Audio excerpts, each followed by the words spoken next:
F സർക്കാരിൻ്റെ പ്രകടന പത്രികയിലെ 5 വാഗ്ദാനങ്ങളിൽ ഏറ്റവും പ്രധാനപ്പെട്ട ഒരു വാഗ്ദാനം സ്ത്രീകളുടെ സൗജന്യ യാത്രയായിരുന്നു. ഭരണത്തിൽ വന്ന് 1 മാസത്തിനകത്ത് അത് നടപ്പിലാക്കാൻ ശ്രമിച്ചു. ഒത്തിരി സ്ത്രീകൾക്ക് അതൊരു ആശ്വാസമാണ്. സ്ത്രീകളുടെ കയ്യിൽ കാശ് കിട്ടിയാൽ അതങ്ങനെയൊന്നും പാഴായി പോവില്ല എന്നൊരു സാധാരണ ചിന്താഗതി നമുക്കുണ്ടല്ലോ. തീർച്ചയായിട്ടും അത് വീട്ടിൽ നല്ലൊരു കാര്യം ഗുണം ചെയ്യപ്പെടും. ഒത്തിരി കയ്യടി വാങ്ങിച്ച ഒരു പ്രിയദർശിനി ബസ് സർവീസ് സ്ത്രീകളെ കുറച്ചും കൂടി ഉയർത്തിക്കൊണ്ടുവരണമെന്നൊക്കെ പറഞ്ഞ് എല്ലാവരും സംസാരിക്കുകയും ചില കാര്യങ്ങളൊക്കെ ഇപ്പോൾ ആസൂത്രണം ചെയ്തുകൊണ്ടിരിക്കുമ്പോൾ എനിക്ക് തോന്നുന്നു ഈ പ്രിയദർശിനി ബസ് പോലെ ഇതിനു മുമ്പേ സ്ത്രീകൾക്ക് വേണ്ടി ഒരു പ്രകടന പത്രിക ഇറക്കിയത് യേശുവാണ്. ഇന്ന് വിശുദ്ധ മാർത്തയുടെ തിരുനാൾ ആഘോഷിക്കുകയാണ്. വെറുതെ ഒന്ന് ചിന്തിച്ചാൽ മനസ്സിലാകും, മാർത്തയുടെ വീട്ടിൽ അന്ന് യേശു മാത്രമായിരിക്കും ചെന്നത്. ഒരിക്കലുമല്ല. കാര്യം യേശുവിനോടൊപ്പം എല്ലാ യാത്രയിലും 12 ശിഷ്യന്മാരുണ്ട്. 12 × 13 വെച്ച് 13 പേര് ഒട്ടും പ്രതീക്ഷിക്കാത്ത സമയത്ത് വീട്ടിലേക്ക് കയറി ചെല്ലുമ്പോൾ എന്തായിരിക്കും സാഹചര്യം? വീട്ടിലെ അമ്മയുടെ സ്ഥാനത്തിരിക്കുന്ന ഒരു ചേച്ചി തീർച്ചയായിട്ടും പാനിക്കാവും. ഓടിച്ചെന്ന് അടുക്കളയിൽ ചായ ഉണ്ടാക്കാനോ ഭക്ഷണം ഉണ്ടാക്കാനോ എന്തിൻ്റെയൊക്കെയോ പേരിൽ അടുക്കളയിൽ ഇങ്ങനെ ധൃതി കൂട്ടിക്കൊണ്ടിടയ്ക്കാണ് യേശു പറഞ്ഞത്, നീ എന്തിനാണ് വലിയ കാര്യങ്ങളെക്കുറിച്ച് ചിന്തിക്കുന്നത്? എൻ്റെ അടുക്കളയ്ക്ക് വാ, നല്ല ഭാഗം തിരഞ്ഞെടുക്ക്. ഇതൊരു അടിച്ചുതാഴ്ത്തലല്ല, മറിയത്തെ പുകഴ്ത്തി മാർത്തയെ താഴ്ത്തുന്ന ഒരു സമ്പ്രദായം അല്ല.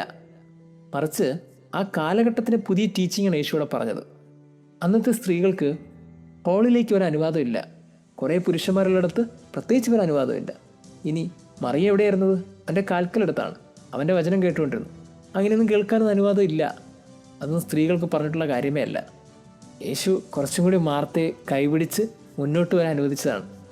ഒരു പ്രകടന പത്രികയിലൂടെ സ്ത്രീകളെ കുറച്ചും കൂടി മുന്നോട്ട് വരുവാനും സംസാരിക്കുവാനും വചനം കേൾക്കാനും അടുത്തിരിക്കാനൊക്കെ ഒരു പോസിബിലിറ്റി ക്രിസ്തു പറഞ്ഞു കൊടുക്കുകയാണ്. അങ്ങനെ കുറച്ചും കൂടി ഒരു പുതിയൊരു സ്ത്രീകൾക്ക് മാനദണ്ഡം കാട്ടിക്കൊടുക്കാൻ ഈ ഭൂമിയിൽ ഒരു ഉപകരണമായ ആളാണ് മാർത്ത.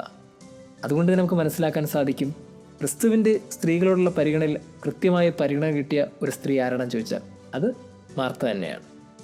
സ്ത്രീകളെ ബഹുമാനിക്കാനും സ്ത്രീകളോട് പരിഗണന കാണിക്കാനും ക്രിസ്തു എപ്പോഴും തൽപ്പന്നായിരുന്നു എന്നുള്ളത് ക്രിസ്തുവിൻ്റെ കാര്യത്തിൽ ഏറ്റവും നല്ല ഒരു ചിന്ത തന്നെയാണ്. നമ്മൾ ഓർക്കണം, നമ്മളുടെയൊക്കെ വീട്ടിൽ ചില സ്ത്രീകളുണ്ട്. അടുക്കളയിൽ മാത്രം ജീവിതം കഴിച്ചു കൂട്ടുന്ന അമ്മയോ സഹോദരിയോ ഭാര്യയോ ആരും ആയിക്കൊള്ളട്ടെ, ആരുടെ പേരിലാണെങ്കിലും അവരൊക്കെ അടുക്കളയിൽ ജീവിതം തീർക്കേണ്ടവരല്ല, അരങ്ങത്തേക്ക് വന്ന് അവർ ജീവിതം തീർക്കേണ്ടവരാണ്. ഇനി ഒരു പള്ളിക്കകത്ത് ചില സിസ്റ്റേഴ്സില്ലേ, ഇതുമാത്രം ത്യാഗത്തോടു കൂടിയാണ് അവരവരുടെ ജീവിതം ഹോമിക്കുന്നത്. ഒരു വൈദികന് കിട്ടുന്ന പരിഗണന ചിലയിടങ്ങളിലൊക്കെ സിസ്റ്റേഴ്സിന് കിട്ടുന്നില്ല എന്ന് എപ്പോഴും എനിക്ക് തോന്നിപ്പോകാറുണ്ട്. എനിക്ക് തോന്നുന്നു, ഒരു വൈദികന് എത്രത്തോളം ബഹുമാനം ഈ സമൂഹം കൽപ്പിക്കുന്നോ സഭ കൽപ്പിക്കുന്നോ അതേ കണക്ക് ആദരവും ബഹുമാനവും നൽകപ്പെടേണ്ടത് സിസ്റ്റേഴ്സിനും കൂടിയാണ്, സന്യസ്തർ കൂടിയാണ്. അങ്ങനെ എവിടെയൊക്കെയാണോ സ്ത്രീകളുടെ സാന്നിധ്യം നിറഞ്ഞു നിൽക്കുന്നത് അവിടെയൊക്കെ സ്ത്രീകൾ പരിഗണിക്കപ്പെടണമെന്നും അവരൊക്കെ ആദരിക്കപ്പെടണമെന്നൊരു ചിന്ത സുവിശേഷത്തിലെ ക്രിസ്തു 2000 വർഷങ്ങൾക്ക് നൽകിയിട്ടുണ്ടെങ്കിൽ ഇപ്പോഴും എവിടെയൊക്കെയോ അവഗണന നേരിടുന്നുണ്ടോ എന്ന് നമ്മൾ ചിന്തിക്കണം. ബസ്സിനകത്ത് കൊടുക്കുന്ന ഒരു ടിക്കറ്റിൻ്റെ പരിഗണന മാത്രമാകരുത് സ്ത്രീകൾക്കുള്ള പരിഗണന. ഒരു വീടിനകത്തെ അടുക്കളയിലായിരുന്നാലും, ഒരു പള്ളിക്കകത്ത് സന്യസ്തർ ഇരിക്കുന്ന കസേരയിലാണെങ്കിലും, ജോലി സ്ഥലത്ത് നിങ്ങളോടൊപ്പം പ്രവർത്തിക്കുന്ന ഒരു സഹപ്രവർത്തകരുടെ സുരക്ഷിതത്വമാണെങ്കിലും, ഒരു ക്ലാസ് മുറിയിൽ നിങ്ങളുടെ സഹപ്രവർത്തക അനുഭവിക്കുന്ന ചെറിയൊരു ബുദ്ധിമുട്ടാണെങ്കിലും, എന്തിൻ്റെ പേരിലും നിങ്ങൾ അവർക്ക് കൊടുക്കുന്ന പരിഗണനയും ആദരവുമാണ് ക്രിസ്തുവിനോളം നിങ്ങളുടെ മനസ്സിനെ വലുതാക്കുന്നത്. സ്ത്രീകൾക്ക് നൽകപ്പെടേണ്ടത് ആദരവാണ്, പരിഗണനയാണ്, മറിച്ച് ഔദാര്യമാകരുത്. ക്രിസ്തു മാർത്തയെ കൈപിടിച്ച് മുന്നിലേക്ക് കൊണ്ടുവന്നു. ഇന്ന് സ്ത്രീകൾക്ക് മുൻഗണനയാണ് ആവശ്യം. നമ്മളെക്കാളും മുമ്പിൽ നിൽക്കാൻ അവർ പഠിക്കട്ടെ, തലയുയർത്തി അവർ നിൽക്കട്ടെ. ദൈവം നമ്മെ അനുഗ്രഹിക്കട്ടെ.